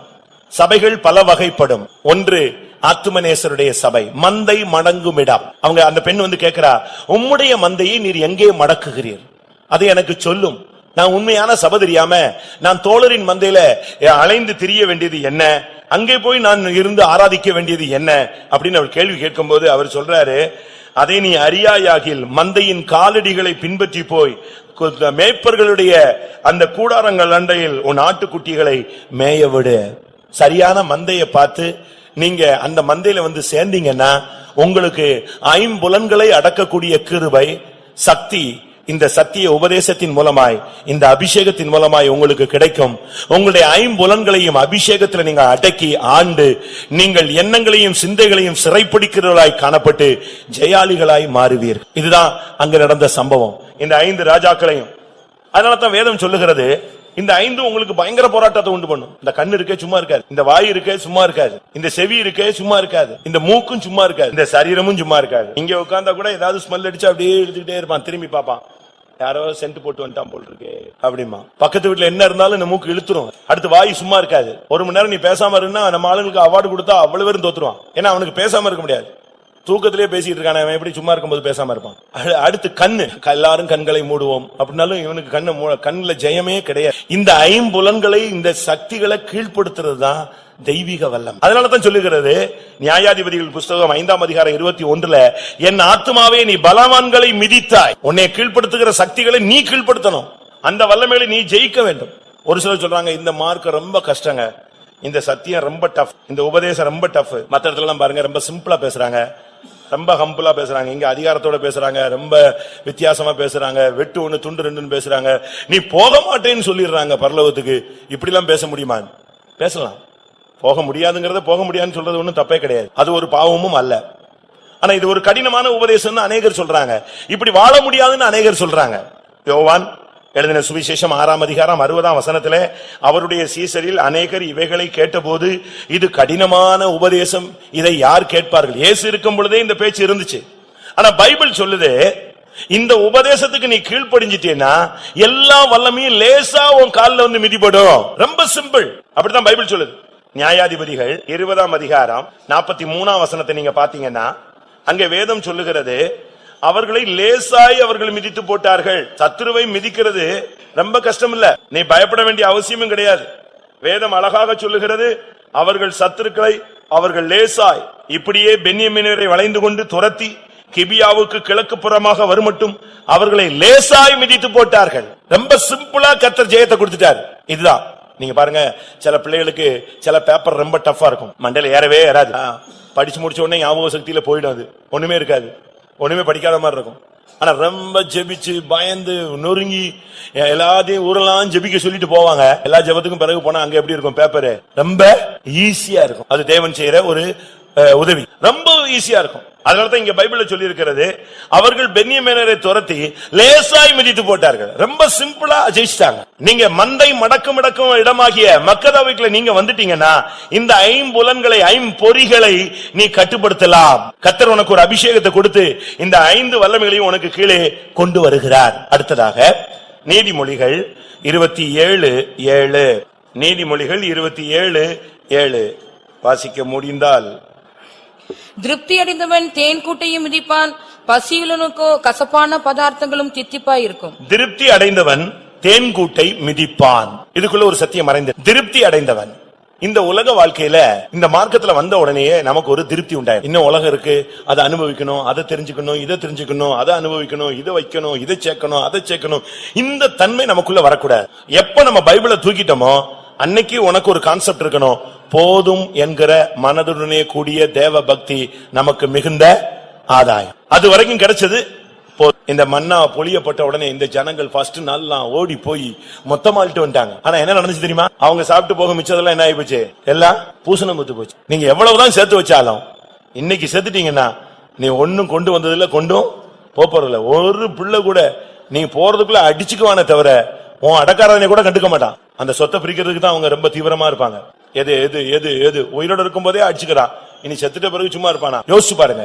நம்முடைய வாழ்க்கையில முதலாவது திருப்தி அடையுங்க. கர்த்தர் கொடுத்த வீடு போதும், கர்த்தர் கொடுத்த வண்டி போதும், கர்த்தர் கொடுத்த இது ஒவ்வொன்றிலையும் நீங்க திருப்தி அடையணும். 1 தீமோத்தேயுல வாசிக்கிறோம், வேதம் அழகாக சொல்லுகிறது, போதும் என்கிற மனதை நீங்கள் பெற்றுக்கொள்ளுங்கள். 1 தீமோத்தேயு 6:6 பார்க்கும் பொழுது போதும் என்கிற மனதுடனே கூடிய தேவ பக்தியை மிகுந்த ஆதாயம். அந்த போதும் என்கிற மைண்ட் உனக்குள்ள வந்துருச்சுன்னு சொன்னா, அட்டையின் குமாரத்தினுடைய ஆவி போயிருச்சுன்னு சொன்னா நீங்க திருப்தி அடைந்துருவீங்க. தேன்கூட்ட கூட மிதிக்கலாம். அட்டையின் குமாரத்தின் என்ன? தா தா 2 தான். அதுக்கு தெரிஞ்ச ஒரே வார்த்தை ஒண்ணுதான், வேற ஒண்ணுமே தெரியாது. போதுங்கிற வார்த்தை அட்டையின் குமாரத்திகள இதுல என்ன செய்யாது? கிடையாது, டிக்ஷனரியில கிடையாது. இன்னைக்கு நம்முடையவர்கள் வேதம் சொல்லுகிறது, திருப்தி அடைந்தவன் தேன்கூட்டையும் மிதிப்பான். தேன் தான், அது அதிகமா புசிக்க முடியாது. அதே நீதிமொழிகள்ல 25:27 பாருங்க, தேனை மிகுதியாய் உண்பது நல்லதல்ல. உன்னுடைய வாழ்க்கையில உலகத்தை, நீ இந்த நம்ம எல்லாம் உலகத்துல இருக்கிறோம் பிரியமானவர்களே, இந்த உலகத்துல தான் இருக்கிறோம். இயேசு இந்த உலகத்துல தான் இருந்தார். ஆனா அவர் சொல்றாரு, நான் இந்த உலகத்தில் இருந்தாலும் உலகத்தான் அல்ல, நீங்களும் இந்த உலகத்தார் அல்ல. நீங்கள் உலகத்தாராய் இருந்தால் உலகம் உங்களை பகைக்காது. உலகத்தான் அல்ல என்று சொன்னால் உலகம் உங்களை பகைக்கும். இப்ப உங்களை உலகம் பகைக்குதா, நேசிக்குதா? நீங்க உலகத்தை நேசிக்கிறீங்களா, உலகத்தை வெறுக்கிறீங்களா? உங்களை நீங்களே நீங்க கேள்வி கேட்டு பாருங்க. உலகத்திலும் உலகத்தில் உள்ளவைகளிலும் அன்பு கூறாதிருங்கள், உலகமும் அதன் ஆசை இச்சைகளும் ஒளிந்து போகும். கண்களின் இச்சையும் மாம்சத்தின் இச்சையும் ஜீவனத்தின் பெருமையும் பிதாவினால் உண்டானவைகள் அல்ல, அவைகள் உலகத்தில் உண்டானவைகள். இதெல்லாம் வேதம் தெளிவாக சொல்லுகிறது. உலகத்தால் கரைபடாதபடி தன்னை காத்துக் கொள்ளுகிறதே தேவனுக்கு முன்பாக மாசில்லாத சுத்தமான பக்தி. அதனால் உலகமும் அதன் வேஷமும் கடந்து போகும், நமக்குள்ள வரக்கூடாது. உலகத்தின் உலகத்துக்கு வேஷம் நாம் தரிக்க கூடாது. உலகத்தில் நமக்கு ஒரு திருப்தி இருக்கணும். போதும், ஆண்டவர் கொடுத்தால் போதும், ஆண்டவர் கொடுத்தால் போதும்.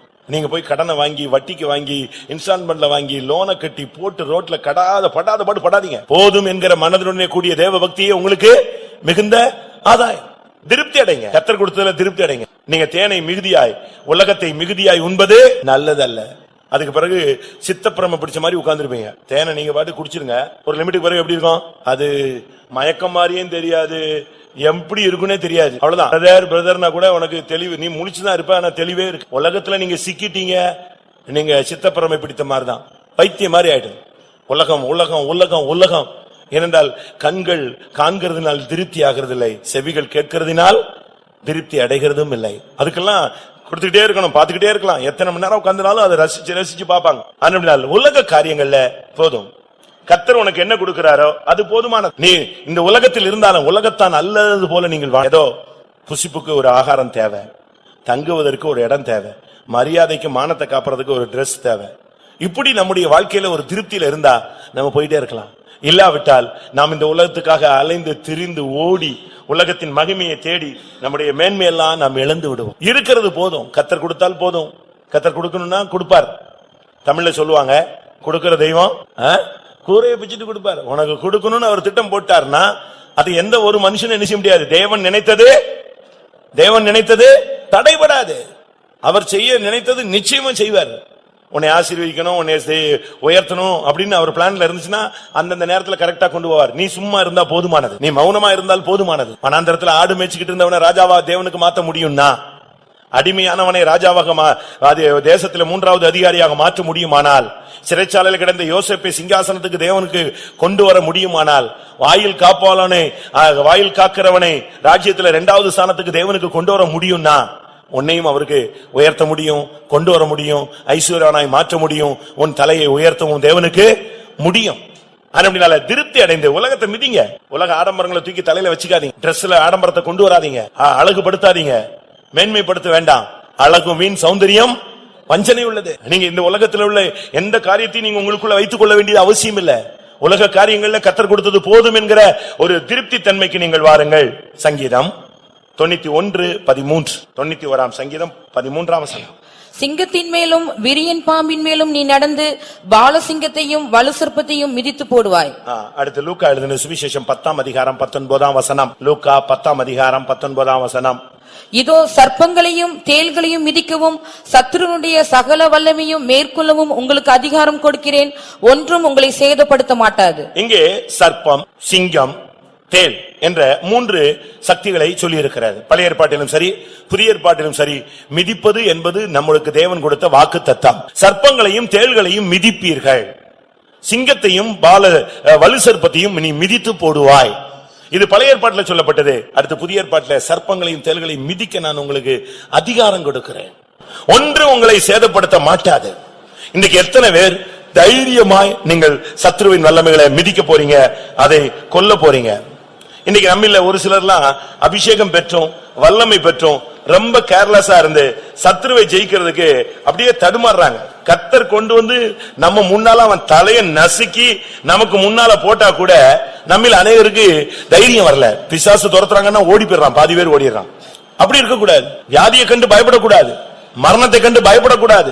விசுவாசத்துல நீங்கள் போராடணும். செபுலோனும் நப்தலியும் போர்க்களத்து முனையிலே மரணத்துக்கு துணிந்து நின்றார்கள். ஒரு விசை ஒப்புவிக்கப்பட்ட விசுவாசத்திற்காக நீங்கள் தைரியமாய் போராட வேண்டும் என்று எழுதி உணர்த்துவது எனக்கு அவசியமாய் கண்டது. நியாயாதிபதிகள் 8ஆம் அதிகாரத்துல கிதியோன் தன்னுடைய மூத்த குமாரனாகிய எத்தேரை கூப்பிட்டு ஒரு சத்ருவை ஒருவனை பிடிச்சு வச்சிருக்கான், ஒரு ராஜாவை பிடிச்சு வச்சிருக்கிறான். அவனை பிடிச்சு முன்னால நிப்பாட்டிட்டு இவனை கூப்பிட்டு சொல்றான், தன் மூத்த குமாரனாகிய 8ஆம் அதிகாரம் 20ஆம் வசனத்துல தன் மூத்த குமாரனாகிய எத்தேரை நோக்கி, நீ எழுந்து இவர்களை வெட்டி போடு. சேபா சல்முனான்னு 2 ராஜாக்கள் நிக்கிறாங்க, 2 சத்துருக்களை பிடிச்சு வச்சிருக்கிறான்.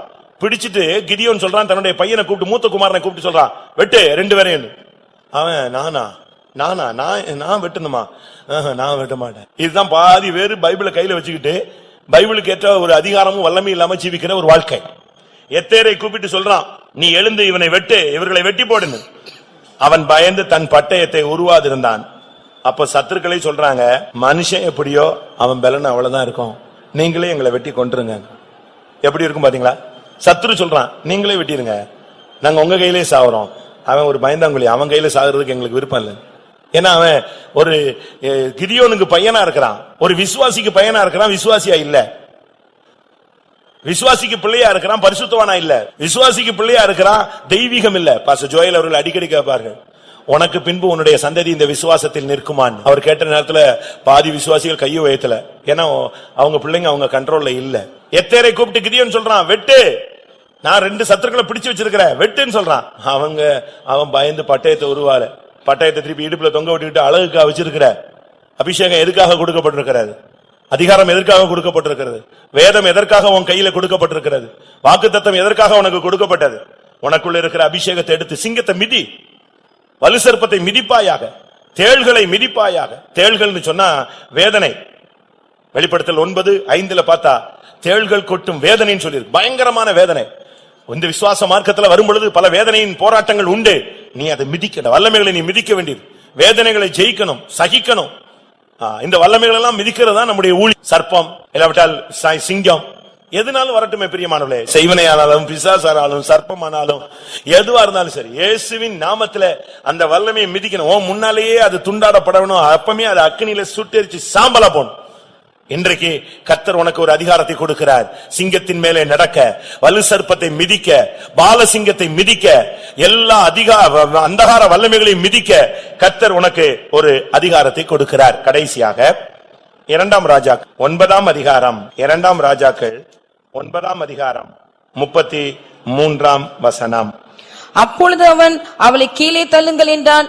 அப்படியே அவளை கீழே தள்ளினால் அவளுடைய ரத்தம் சுவரிலும் குதிரைகளிலும் தெரித்தது. அவன் அவளை மிதித்துக் கொண்டு உள்ளே போய் புசித்து குடித்த பின்பு, நீங்கள் போய் சபிக்கப்பட்ட அந்த ஸ்திரீயை பார்த்து அவளை அடக்கம் பண்ணுங்கள், அவள் ஒரு ராஜகுமாரத்தி என்றான். இங்கே யெகூ உள்ளே வருகிறான், அரண்மனைக்குள்ள வர்றான். யெகூ அரண்மனைக்குள்ள வர்றா, எசபேல் நிக்கிறா.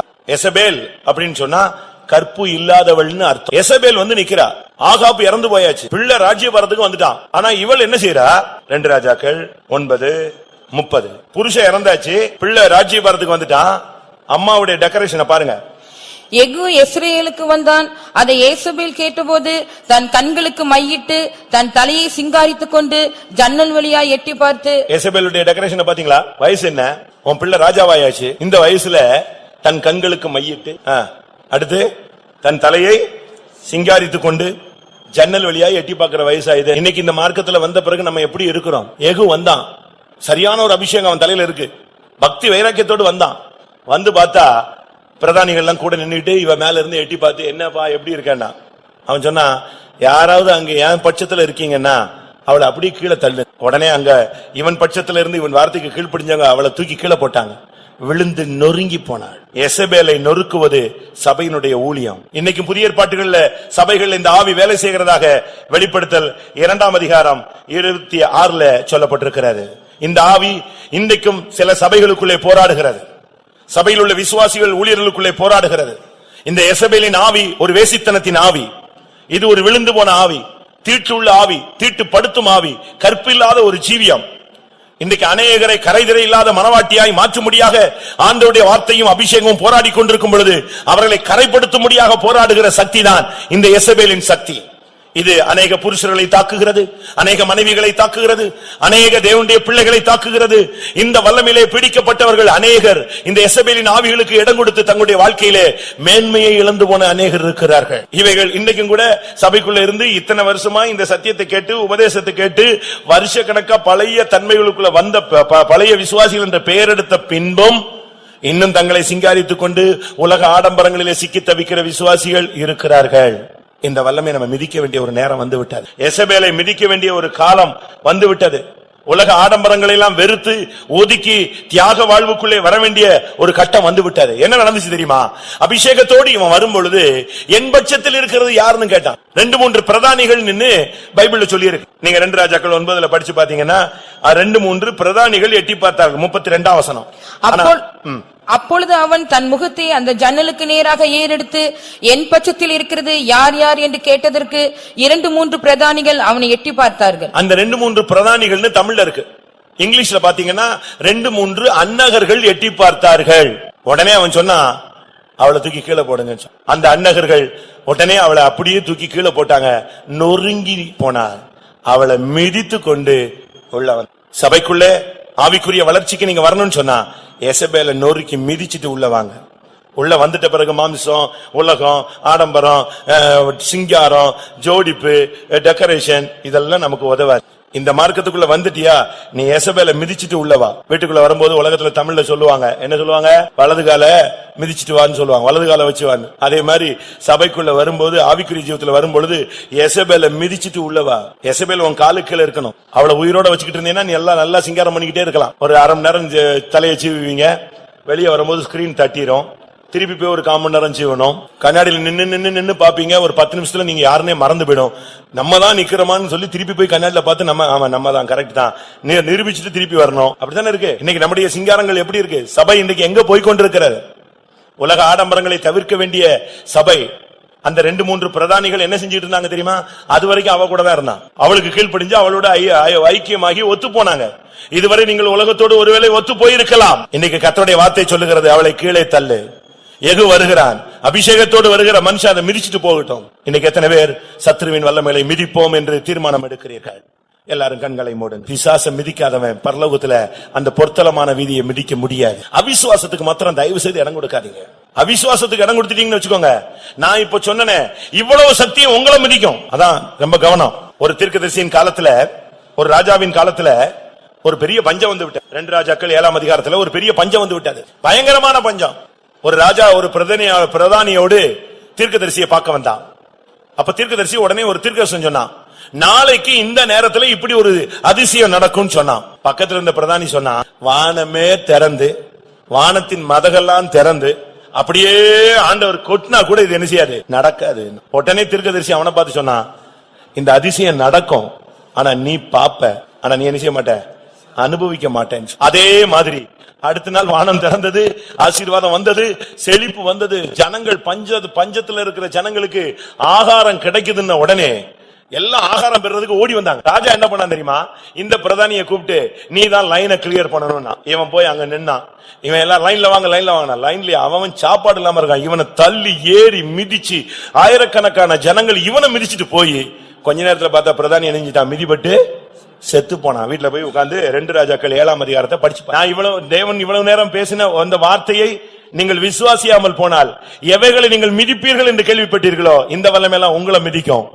ஆனா இந்த வார்த்தையை விசுவாசித்தால் எவைகளை நீ மிதிப்பாய் என்று சொன்னாயோ அவைகளெல்லாம் நீ மிதிப்பாய். எத்தனை பேர் விசுவாசிக்கிறீர்கள்? இந்த வல்லமைகள், உலகம், மாமிசம், அந்தகார சக்திகள், பிரச்சனைகள், பெரிய பர்வதங்கள், வலு சர்ப்பங்கள், சிங்கங்கள் உங்களை மிதிக்க வேண்டுமா? இல்லாவிட்டால் எல்லாவற்றையும் நீங்கள் மிதித்து பதறுக்கோப்பாக மாற்றப் போகிறீர்களா? இந்த உலகத்திலே நான் சொன்ன இந்த வல்லமைகள் எல்லாம் நீங்கள் மிதித்தால் பரலோகத்திலே கால் வைப்பீர். ஜெயங்கொள்ளுகிறவர்கள் அங்கே என்னுடைய சமூகத்தில் நிற்க உலாவ நான் அவர்களுக்கு இடம் கொடு. எத்தனை பேர் உங்களை ஒப்பு கொடுக்கிறீர்கள்? பிரியமான உம்முடைய நாமத்திலே எங்களுடைய சத்துருக்களை நாங்கள் மிதிப்போம். எத்தனை பேருக்கு அந்த அபிஷேகம் இருக்கு? சத்துருவின் சகல வல்லமைகளை மேற்கொள்ள உங்களுக்கு அதிகாரம் கொடுத்திருக்கிறாரே. உன் தேவன் எங்கே என்று கேட்பதை குறித்து நீ கவலைப்படாத. அந்த வல்லமைகளை எல்லாம் கர்த்தர் மிதிக்க போகிறார். உனக்கு முன்பாக நிற்கிற பர்வதங்களை கண்டு, மலைகளை கண்டு பயப்படாத. இன்றைக்கு அபிஷேகத்தினாலே உன்னை ஒரு எந்திரமாய் மாற்றி அந்த வல்லமைகளை நீ மிதிக்க போகிறாய். உனக்கு தெரியுமா, நீ ரட்சிக்கப்பட்ட தேவனுடைய ஜனம். ஆமென். இயேசுவின் இரத்தத்தினால் மீட்கப்பட்டவன். உனக்கு முன்பாக ஒருவனை நிற்க முடியாது. உனக்கு மகிமை பொருந்தின பட்டயமாய் அவரே வருவார். நீ துன்மார்க்கரின் மேடுகளை மிதித்து போடுவாய். எண்ணங்கள், நினைவுகள், பார்வைகள், சிந்தையில் ஜெயமற்று போராடி கொண்டிருக்கிற தேவனுடைய பிள்ளையே, உன்னுடைய ஐம்புலன்களையும் அடக்கக்கூடிய ஒரு அபிஷேகம், அவைகளின் கழுத்துகளிலே காலை வைக்கக்கூடிய அபிஷேகத்தை கர்த்தர் உனக்கு தருகிறார். உன் சரீரத்தின் செய்கைகளை பரிசுத்த ஆவியினால் அழிக்க, மிதிக்க கர்த்தர் உன்னை நிரப்புகிறார். மந்தை மடங்கும் இடமாகிய சபைக்குள் நீ வந்துவிட்டபடினால் இந்த வல்லமைகள் நிச்சயமாய் உனக்குள்ளே மிதிக்கப்பட்டு போகும். உலகத்தை மிதியுங்கள். திருப்தி அடைந்தவன் தேன்கூட்டையும் மிதிப்பான். உலகத்தை அனுபவிக்க வேண்டாம். அவைகள் ஒன்று நமக்கு தகுதியாய் இராது. நாம் உலகத்தார் அல்ல. ஆமென். நமக்காக இனி ஒரு உலகம் வந்து கொண்டிருக்கிறது. ஆமென். ஹல்லேலூயா. மறுமைக்காக அழைக்கப்பட்டவர்கள். சர்ப்பங்களையும் தேள்களையும் மிதிப்பீர்கள். சிங்கத்தையும் பால சிங்கத்தையும் மிதிப்பீர்கள். சர்ப்பத்தையும் வலு சர்ப்பத்தையும் மிதிப்பீர்கள். கொஞ்ச நேரம் ஆவியானவருக்கு இடம் கொடுங்க. எல்லாம் உங்களுக்கு பாதங்களுடைய கீழுக்கு வந்துவிடும். எசபேலின் வல்லமையை மிதியுங்கள்.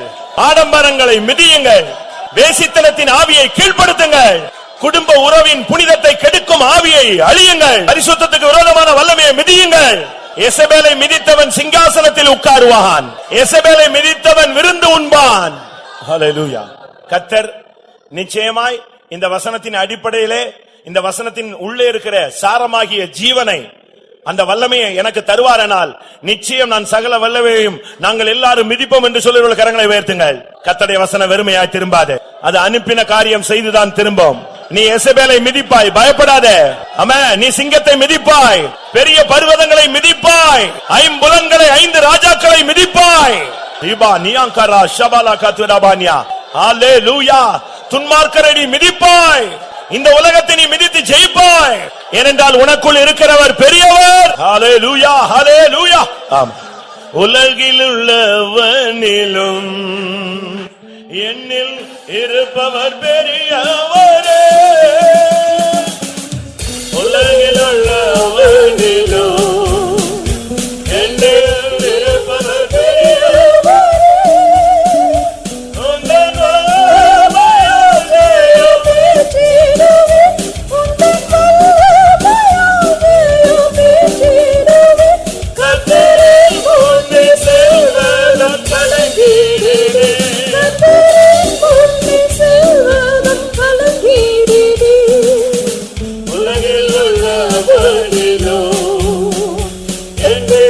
இருப்பவர்